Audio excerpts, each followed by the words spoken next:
एक समान, आदिवासी एक समान, जो जमीन सरकारी है, ये जमीन हमारी है।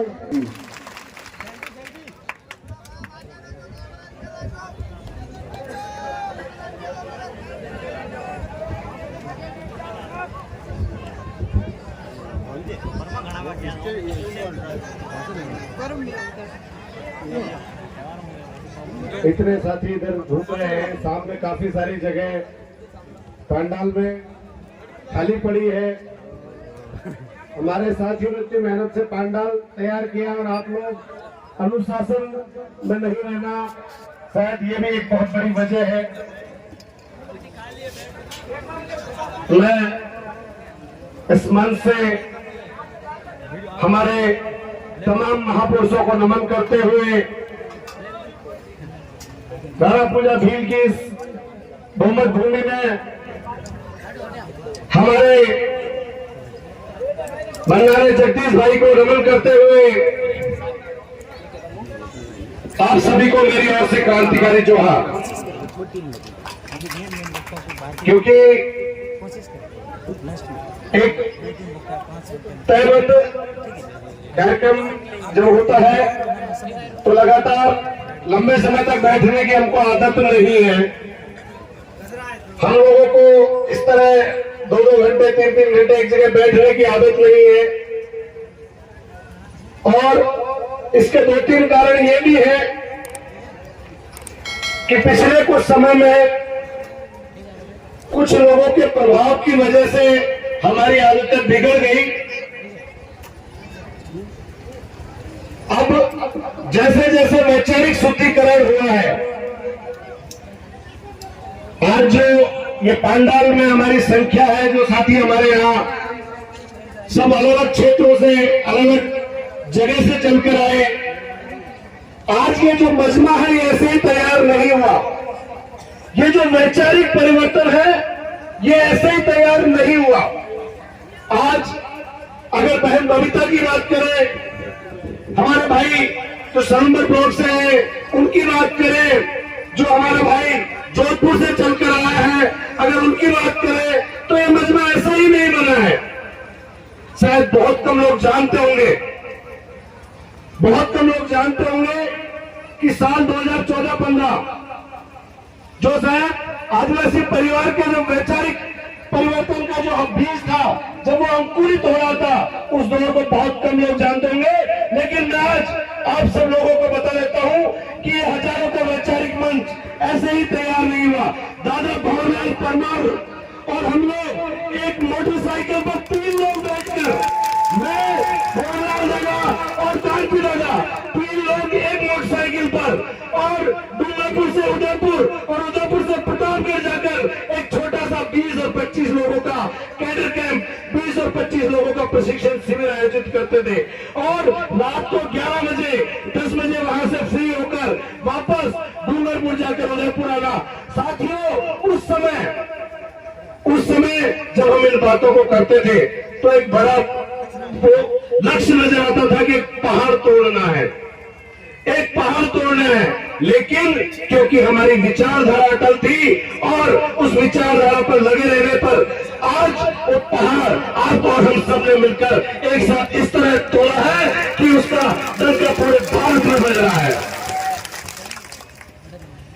साथियों, हमको अब वैचारिक मजबूती के साथ राजनीतिक विचारधारा जो हमारी है उसको भी मजबूत करने का समय आ गया है।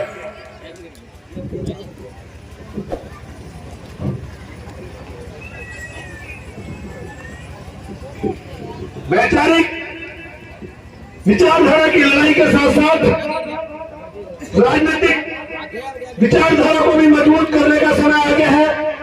क्योंकि हम स्थानीय स्तर पर तो हमारी लड़ाई लड़ते रहते हैं, लेकिन जहां प्रावधान तय होते हैं, जहां से विधान बनते हैं और जहां से हमारे हक और अधिकारों की बात तय होती है, वहां पर मजबूती से हमारी बात उठाने वाले लोग नहीं होने का नतीजा है कि आज हमारे समुदाय को हर तरह से संघर्ष करना पड़ता है। इसलिए मैं आप सभी से कई बार हम हमारे साथियों ने इस बारे में खुलकर बात की। आज एक दो चीजें जिन पर हम खुलकर बात करनी चाहिए।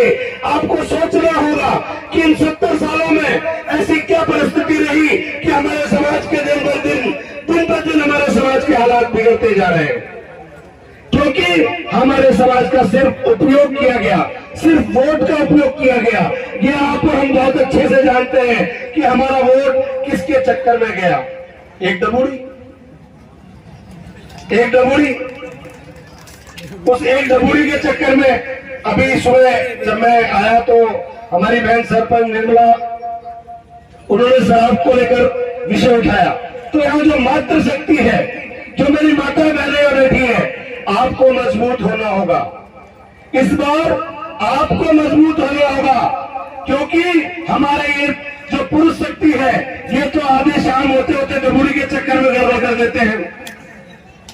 तो ये डबूरी घर में लेके वो आता है, ये लेके आते हैं। इस बार किसी की डबूरी लेके घर में आए, उस दिन से इनका दाना पानी बंद, अपने आप लाइन पर जाएंगे, है कि नहीं। तो आपको थोड़ा सा मजबूत होना पड़ेगा। अगर शराब के खिलाफ लड़ने हैं तो आप जब तक मजबूत नहीं होंगे तब तक परिवार में वैचारिक परिवर्तन नहीं आएगा। हम जब बात करते हैं कि हमारे समाज का सबसे बड़ा नुकसान किसने किया, तो हमारे समाज का सबसे बड़ा नुकसान जो किया वो इस शराब ने किया। इस शराब के खिलाफ आप हमको इस कदम लड़ना पड़ेगा, और वो भी खास तौर पर इसलिए क्योंकि शायद दवाई के तौर पर हमारे पुरखे काम में लिया करते थे, लेकिन जब ये अंग्रेजी शराब आई, ये जो अंग्रेजी शराब आई, और इस अंग्रेजी शराब की वजह से हमारी नस्लें जो बर्बाद हो रही है, उसका रीजन पूरी तरह से अंग्रेजी शराब है। ये अंग्रेजी शराब के चक्कर में हमारी जमीनें चली गई। इस अंग्रेजी शराब के चक्कर में हमारी जो हमारे पुरखों की सल्तनत थी, जो हमारे पुरखों के ये कहे कि हमारे पुरखे राज करते थे, वो राज चले गए। हमारे लोगों को लगता है कि हमारे पुरखों का ये बातें बहुत इतिहास की बातें होंगी, लेकिन आप सबको ये तो पता है कि ज्यादा पुरानी बात नहीं है कि राणा प्रताप भील जिनसे महाराणा प्रताप ने जाकर शरण ली, तो हमारे पुरखों का राज था, तभी तो जाकर उन्होंने शरण ली। लेकिन आप और हमको मिलकर इस शराब के खिलाफ लड़ना होगा। क्यों लड़ना होगा? शराब के खिलाफ इसलिए लड़ना होगा क्योंकि हमें हमारे पुरखों का राज वापस लाना है। हमारे जो बाप दादा राजा थे, उनका राज वापस लाना है कि नहीं लाना है। एक बार जो भाई पीछे बैठे उनको समझ में नहीं आया कि कौन सा राज लाना है। अभी तो वो सुबह गलफत में वो आजकल लाल मिर्च और धनिया के चक्कर में भी गड़बड़ हो रही है, आजकल वो भी बड़ी गड़बड़ हो रही है। पर आप सोचो कि हमारे समाज की बदलती हुई ताकत का नतीजा है कि सरकार ने होकर किराना स्टोर हो गई, गहलोत चावल दावल स्टोर, नमक स्टोर, हल्दी स्टोर, ये सरकार की हालत हो गई है। आप लोगों को उस वैचारिक परिवर्तन के लिए तैयार होना होगा, और वो वैचारिक परिवर्तन जो हमारे आदिवासी परिवार की विचारधारा को समर्थन करता है, जो राजनीतिक पार्टी, जो राजनीतिक जाजम हमारे परिवार ने तैयार की है, और उस जाजम के जरिए जो भी प्रतिनिधि समाज के जरिए तय होकर जाता है, जो हमारी बात आगे जाकर जयपुर और दिल्ली में हमारी बात को मजबूती से रख सके, ऐसा हमें राजनीतिक नेतृत्व तैयार करना होगा। साथियों, आपको शायद एक चीज, कुछ दिन पहले हमारे महापुरुषों के आज बोर्ड की मेरे भाई ने बात की, भाई पेमराम जी, उनकी जमीन को लेकर बात की। हमारे भाई ने कहा कि बोर्ड को लेकर एक तनाव हो रहा है, तो मैं यहाँ इस मंच से खास तौर पर उन लोगों को जिन्होंने पिछली बार बोर्ड तोड़ा, और प्रशासन, खास तौर पर पुलिस प्रशासन जो अगर यहाँ मौजूद हो तो मेरी बात कान खोल के सुन लेना कि पिछली बार बोर्ड तोड़ा और पुलिस ने कोई कार्रवाई नहीं की। किस दबाव में नहीं की, किसके दबाव में नहीं की?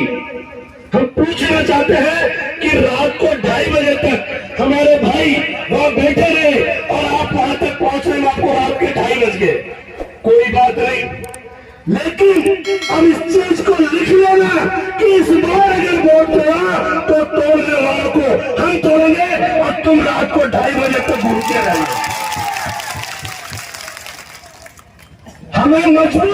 कीजिए, हमें मजबूर मत कीजिए इस तरह के कदम उठाने के लिए। हमें मजबूर मत कीजिए हथियार उठाने के लिए, लेकिन ये मत भूलिए कि हमने हथियार चलाना छोड़ा है, चलाना भूले नहीं है। आज इस मंच के माध्यम से हमारे महापुरुषों के जब भी बात होती है, कितनी घटनाएं हुई कुंभलगढ़ केरला में, राम पूजा भीड़ की मूर्ति तोड़ी जाती है, और उस समय सोचने वाली बात है कि उस समय प्रशासन कहता है कि मूर्ति बंदर ने तोड़ी, लेकिन देखिए आपको किस तरह से यह शासन प्रशासन और यहाँ के नेता मिलकर बेवकूफ बना रहे हैं। उस दिन मूर्ति एक बंदर ने तोड़ी। अभी कुछ दिन पहले यहाँ के विधायक साहब का एक वीडियो वायरल हो रहा है, और विधायक साहब कह रहे हैं कि मुझे पता है मूर्ति कैसे टूटी, कहां मूर्ति तोड़ने की बैठक हुई, किसने मीटिंग की। ये वीडियो पूरे लोगों के मोबाइल पे वायरल हुआ। अब मैं यहाँ के पुलिस प्रशासन से, यहाँ के थानेदार से, यहाँ के डिप्टी एसपी से और एसपी से पूछना चाहता हूं, भाई आपके यहाँ एक एफआईआर दर्ज हुई, उसमें कोई आदमी उसके बारे में खुलेआम कह रहा है कि मुझे पता है मूर्ति कैसे टूटी, किन लोगों ने कहा मीटिंग की। जब हमारे एमएलए साहब को यह सब पता है तो पहली बात एमएलए साहब उस दिन चुप क्यों बैठे थे जिस दिन बंदर मूर्ति तोड़ के जा रहा था। जब तो कह रहे थे बंदर ने तोड़ी, और आप कह रहे हो कि मुझे पता है कि मूर्ति कैसे टूटी और मूर्ति तोड़ने के लिए किसके खेत में मीटिंग हुई। तो पहली बात आप उस दिन चुप क्यों थे। दूसरी बात, चलो आप उस दिन चुप थे, हो सकता है किसी बाप ने आपका कान दबा दिया हो, वैसे पहले दबाया नहीं दबाया, अब बाप पक्का आ गया तब आपका कान मरोड़ेगा। दबाने की बात छोड़िए। अगर उस दिन आपको नहीं पता था और बाद में आपको पता लगा, तो मैं आपसे एक बात फिर पूछना चाहता हूं कि जब आपके क्षेत्र में इतनी बड़ी घटना हुई, आप यहाँ के विधायक हो, आपको पता लग जाता है और आपने पुलिस को नहीं बताया कि भैया ये लोग तोड़ने वाले यहां बैठ के साजिश की। इसका मतलब कुंभलगढ़ विधायक और लोलक पूजा की मूर्ति तोड़ने के षड्यंत्र में शामिल था कि उसको सब कुछ पता था, लेकिन समाज को गुमराह करता रहा और बोलता है कि मूर्ति बंदर ने तोड़ी।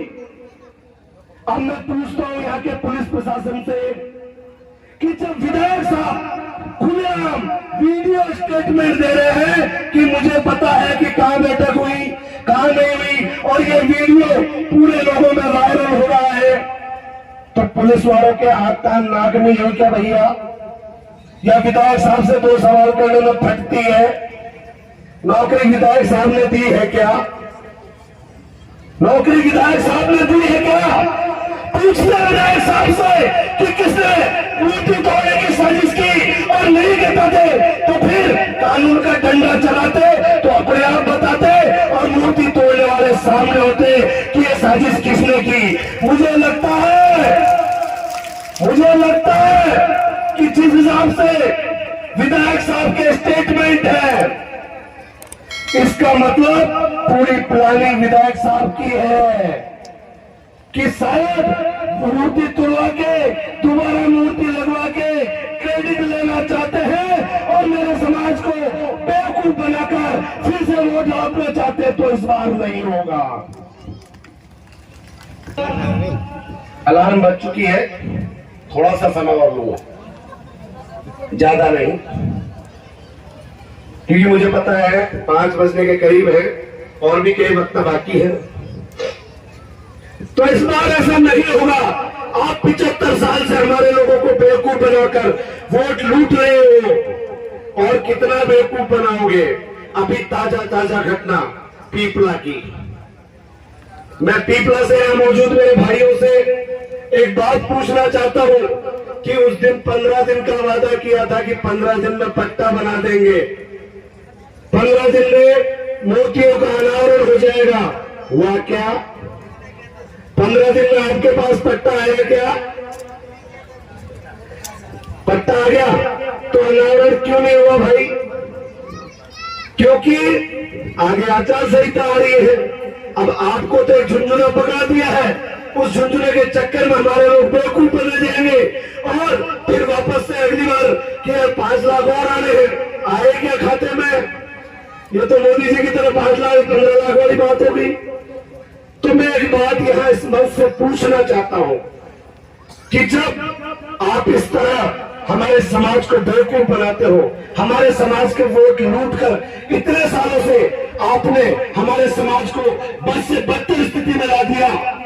आज मेरे समाज की 80% जमीनें आपने गैर आदिवासियों के हाथों बिकवा दी, लेकिन जब आज मेरा समाज जागने लगा है तो आपके पेट में दर्द होने लगा है। लेकिन यहाँ मेरे मौजूद तमाम भाइयों से, मेरी माता बहनों से, मेरे युवा साथियों से, इस जाजम पर मौजूद हर आदिवासी खून से आज मैं प्रण लेना चाहता हूं। अब चुनाव का समय है, चुनाव वाले लोग आएंगे। 70 सालों से हम लोगों को बेवकूफ बनाया, भाई को भाई से लड़ाया, कभी किस बात को लेकर, कभी अंदर बाहर की बात को लेकर। शायद आप लोग भूले नहीं होंगे किसी दिन नारा पूजा की मूर्ति टूटी थी, कांति दादा जब हम आए तो उन्होंने हमें और अंदर और बाहर का कि ये तो बाहर से आए, हम यहाँ के हैं, इसलिए बाहर वाले नारा पूजा की मूर्ति को लेकर बात नहीं कर सकते। अंदर बाहर का करके समाज को तोड़ने का प्रयास किया, वो फिर से आपको तोड़ने का प्रयास करेंगे। लेकिन इस बार हमें एक बात याद रखनी है कि जो हमारे समाज की जाजम प्रणाली है, उस जाजम सिलेक्शन प्रणाली से जो भी समाज का बच्चा, जिसको समाज तय करेगा, जो भी समाज का बेटा या बेटी, जो भी आदिवासी समाज का खून, जिसको समाज जयपुर भेजने के लिए तय करेगा, आज हम प्रण लेते हैं कि बिना किसी न नुकुर के हम आप और मिलकर हमारे समाज के उस बेटे को जयपुर पहुंचा कर रहेंगे।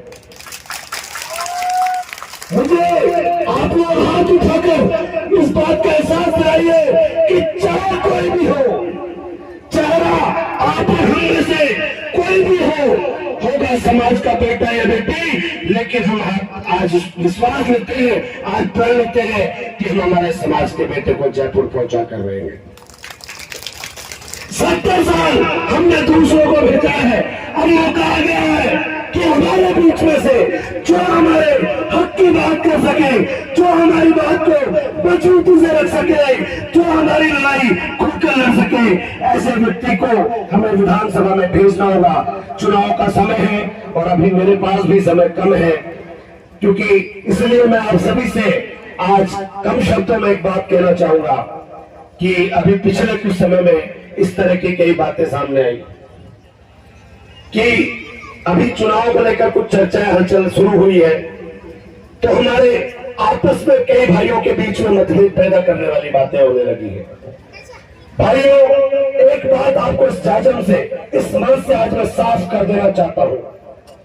एक बात पिछले कुछ समय में मेरे सामने भी आई और कुछ बात ऐसी है कि लगा कि मुझे ऐसा, तो आज मैं इस बात को इस मंच से साफ कर देना चाहता हूं कि जब समाज की एकता की जरूरत होगी, जब समाज की एकता की जरूरत होगी, जब समाज को आगे बढ़ाने की बात होगी और जब समाज के लिए लड़ने की बात होगी, आपका ये बेटा डॉक्टर राम मीणा एक नहीं 10-10 विधानसभा की सीट को ठोकर मारने के लिए तैयार है, लेकिन मेरे समाज की जाजम एक होनी चाहिए।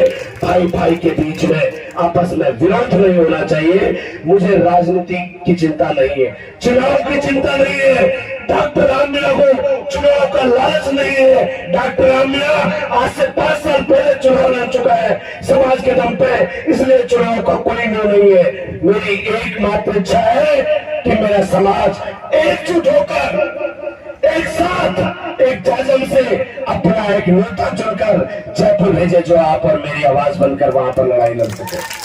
इन्हीं शर्तों के साथ मैं अपनी वाणी को विराम देता हूं, क्योंकि अभी भाई महावीर भी आए 300 किलोमीटर चलकर, और कल उनका अवतरण दिवस है। मेरे छोटे भाई महावीर गुर्जर, एक बार जोरदार तालियों से उनके जन्मदिन की बधाई जरूर देते। इन्हीं शब्दों के साथ मैं अपनी वाणी को विराम देता हूं। जय जोहार, जय भारत, जय संविधान, जय भीम प्रदेश, जय भीम। दादाजी के मैं